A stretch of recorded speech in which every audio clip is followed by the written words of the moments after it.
வணக்கம், welcome to foods of India.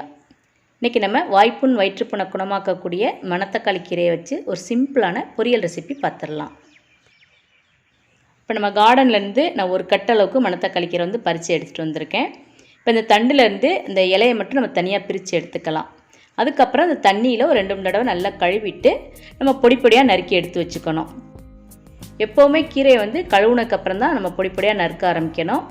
நறுக்குனதுக்கப்புறம் கழுவுனோம்னா அந்த கீரையோட சத்துக்கள் எல்லாம் அந்த தண்ணியிலே வீணாக போயிடும். இப்போ நம்ம பொரியல் ரெடி பண்ணிடுவோம். அதுக்கு ஒரு கடாயில் 2 டீஸ்பூன் அளவுக்கு நல்லெண்ணெய் எடுத்துக்கலாம்.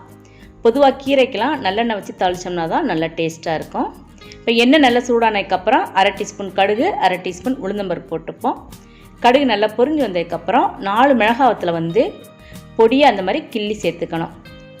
மணத்தக்காளி கீரைக்கு கொஞ்சமாக கசப்பு தன்மை இருக்கும். அதனால் நம்ம காரம் அதிகமாக சேர்த்துட்டோம்னா அந்த கசப்பு தன்மை அந்தளவுக்கு தெரியாது. இப்போ மிளகாவத்தல் கொஞ்சமாக கலர் மாறினதுக்கப்புறம் நம்ம பொடியாக நறுக்குன சின்ன வெங்காயம் 10 சின்ன வெங்காயம் போட்டுக்கலாம்.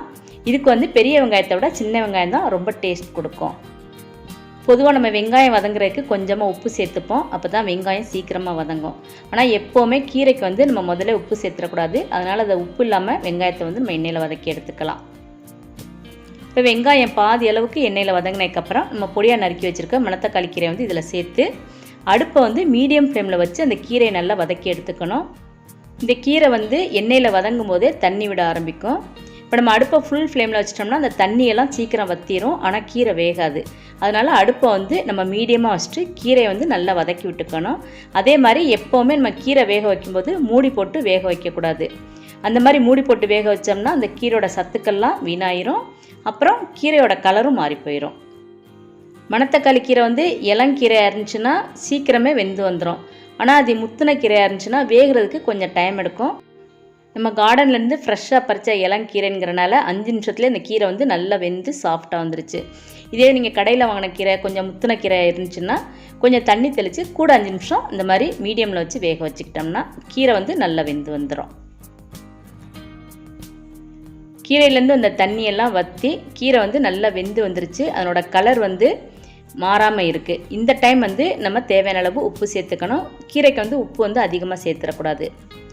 இப்போ நம்ம அடுப்பை ஆஃப் பண்ணிவிட்டு 1/4 கப் அளவுக்கு தேங்காய் துருவல் சேர்த்துப்போம். இந்த மணத்தக்காளி கீரைக்கு தேங்காய் துருவல் அதிகமாக சேர்த்தோம்னா தான் அந்த கீரை கசப்பு தன்மை இல்லாமல் நல்ல டேஸ்ட் கொடுக்கும். இப்போ கீரையும் தேங்காய் துருவலும் நல்லா ஒன்று சேர மாதிரி கரண்டினால் நல்லா இந்த மாதிரி மிக்ஸ் பண்ணி விட்டுக்கலாம். இப்போ நம்மளோட ஹெல்த்தியான மணத்தக்காளி கீரை பொரியல் ரெடி ஆயிடுச்சு. ஏற்கனவே நம்ம சேனலில் மணத்தக்காளி கீரை தேங்காய் பால் கூட்டு வீடியோ அப்லோட் பண்ணியிருக்கோம். அந்த வீடியோட லிங்க் கீழே டிஸ்கிரிப்ஷனில் இருக்குது. நீங்களும் இந்த மணத்தக்காளி கீரை பொரியல் ட்ரை பண்ணி பாருங்கள். இந்த வீடியோ உங்களுக்கு பிடிச்சிருந்தீங்கன்னா லைக் பண்ணுங்கள், ஷேர் பண்ணுங்கள். மறக்காமல் ஃபுட்ஸ் ஆஃப் இந்தியா சேனலை சப்ஸ்கிரைப் பண்ணுங்கள். தேங்க்ஸ் ஃபார் வாட்சிங்.